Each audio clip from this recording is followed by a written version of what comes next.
तो दोस्तों आपने थंबनेल पर पढ़ा, मैंने उस पर लिखा हुआ है कि भारत अब कभी भी शायद यूरोफाइटर टाइफून नहीं खरीदेगा। अब आप शायद यहाँ पर ये सोच रहे होंगे कि अचानक यूरोफाइटर टाइफून की बात क्यों निकली, आखिर ऐसा क्या है। इससे पहले तो इसकी कोई ज्यादा चर्चाएं नहीं हो रही थी।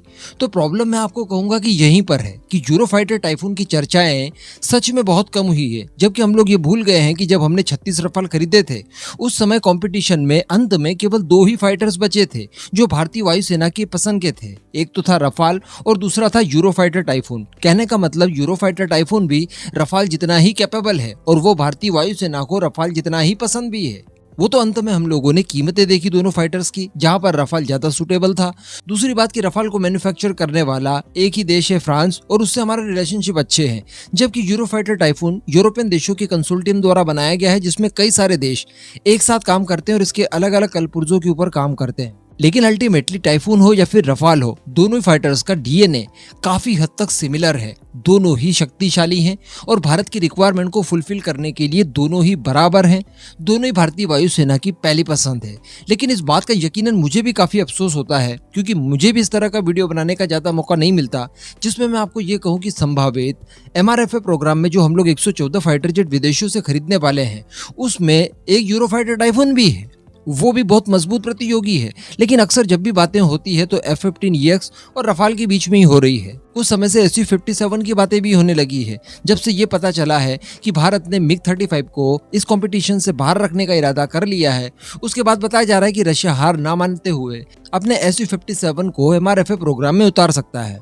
तो कहने का मतलब अंततः 3 ही फाइटर जेट लड़ते हुए दिखाई देते थे, F-15EX, रफाल F4 और Su-57। हम कभी भी यूरोफाइटर टाइफून को बीच में नहीं लाते थे, जबकि ये हमारी भूल होगी। यूरोफाइटर टाइफून यकीनन एक बहुत ही ताकतवर फाइटर जेट है और बहुत ही भरोसेमंद है। यूरोप के कई सारे देश इसका इस्तेमाल कर रहे हैं और बहुत अच्छी परफॉर्मेंस है इनकी। अब बताया ये जा रहा है दरअसल, और मैंने जो थंबनेल पर लिखा कि भारत कभी नहीं खरीदेगा, उसके पीछे का सबसे बड़ा कारण बताया जा रहा है कि टर्की ने ये अनाउंस किया है ऑफिशियली कि वो यूरोफाइटर टाइफून को खरीदने में इंटरेस्टेड है।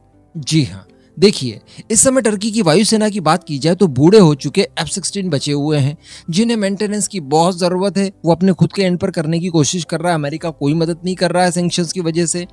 और कहने का मतलब हालत खराब है, कुछ भी उसमें सही नहीं चल रहा है। इन सब से निपटने के लिए उसने F-35 खरीदना चाहा, कुछ पैसा एडवांस में भी दिया, लेकिन जैसे ही उसके ऊपर काटसा प्रतिबंध लगे S-400 को लेकर, उसके बाद अमेरिका ने स्पष्ट मना कर दिया कि टर्की को F-35 नहीं दिए जाएंगे। उल्टा टर्की के लिए बनाए जाने वाले F-35 ग्रीस को दिए जाएंगे। ये बहुत बड़ी बात थी और टर्की के लिए यकीनन चिंता का विषय था, क्योंकि ग्रीस के पास न केवल F-35 बल्कि फ्रांस से दिए गए रफाल भी हैं। तो कहने का मतलब उसका पलड़ा बहुत भारी हो जाता है।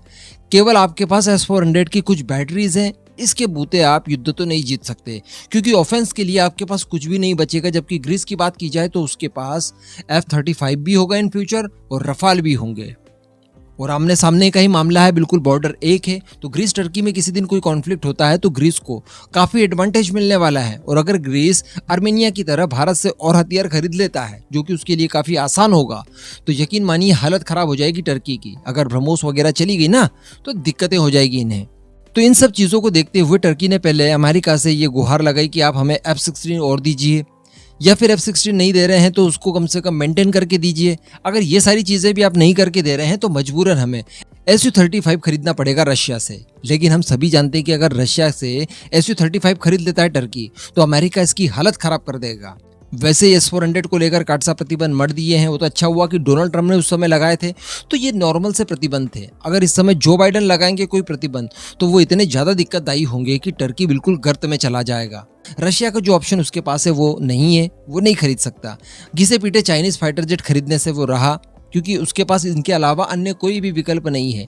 इसलिए अब उसने यूरोफाइटर टाइफून को पकड़ा है, ताकि ग्रीस अगर इन फ्यूचर बड़ी मात्रा में रफाल को इंडक्ट करता है या फिर उसके पास F-35 भी आते हैं तो कहीं ना कहीं एयर सुपीरियरिटी के मामले में यूरोफाइटर टाइफून उसका काम आसान कर सकता है। तो बताया जा रहा है कि टर्की ने ऑफिशियली इंटरेस्ट जताते हुए, और ये जो टर्की की तरफ से ऑफिशियल इंटरेस्ट जताया गया है ये किसकी तरफ से बताया गया है, प्रेसिडेंट हाउस के PA के द्वारा।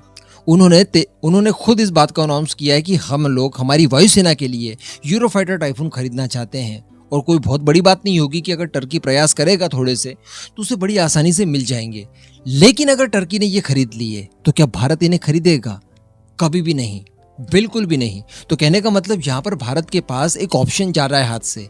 जितने ज़्यादा ऑप्शन आपके पास होंगे, आप उतना ज़्यादा कॉन्ट्रैक्ट में अपनी शर्तें मनवा सकते हैं राइवल से। यानी जो भी आपको फाइटर जेट बेचने की सोच रहा है, जितने ज़्यादा देश होंगे, जितने दुकानदार होंगे कस्टमर को, उतना ही ज़्यादा एडवांटेज मिलेगा।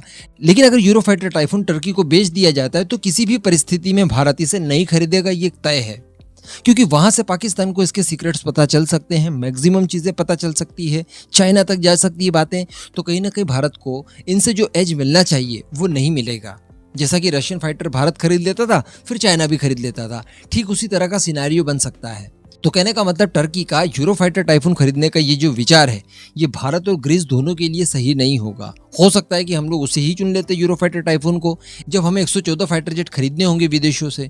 कहने का मतलब कुछ भी हो सकता है इन फ्यूचर। लेकिन अगर टर्की खरीद लेगा तो भारत फिर बिल्कुल नहीं खरीदेगा, और ये ग्रीस के लिए भी यकीनन काफी दुखदायी हो सकता है। चलिए, यहाँ पर हम लोग ये सोचकर अपना मन बहला सकते थे कि जो यूरोपियन कंसोर्टियम है उसे पता है कि अगर भारत खरीदेगा तो 114 की संख्या में खरीदेगा, जो कि बहुत बड़ा नंबर है। इतने नंबर्स में एक साथ टर्की तो नहीं खरीद सकता। इस वजह से वो हो सकता है कि टर्की की जो डील संभावित हो सकती है इन फ्यूचर, उसे कैंसिल कर दे। लेकिन ऐसा भी कोई यूरोपियन कंसोर्टियम नहीं कर सकता। कारण क्या है? इस समय वैसी दुनिया भर में हथियारों की सेल काफी गिर गई है। अमेरिका जैसा देश भी सफर कर रहा है इस समय, और भारत का कोई निश्चित नहीं है कि यूरोफाइटर टाइफून खरीद ही ले, और ये बात जानता है यूरोपियन कंसोर्टियम। तो जो उसके हाथ कस्टमर आ रहा है उसको वो भारत के लिए कभी नहीं छोड़ सकता, कभी भी नहीं। तो अगर टर्की थोड़ी बहुत और लॉबिंग करता है तो कोई बहुत बड़ी बात नहीं है, उसे यूरोफाइटर टाइफून मिल जाएंगे जो कि रफाल के समकक्ष ही होंगे। खैर, यही थी खबर जो मुझे आपको बतानी थी। इस पूरे मुद्दे पर आपका क्या मानना है? रफाल के बाद क्या आपको यूरोफाइटर टाइफून पसंद है, या फिर अमेरिका का F-15EX और Su-75 जो कि रशिया द्वारा बनाया जाता है, ये पसंद है? नीचे कमेंट करके जरूर बताइएगा।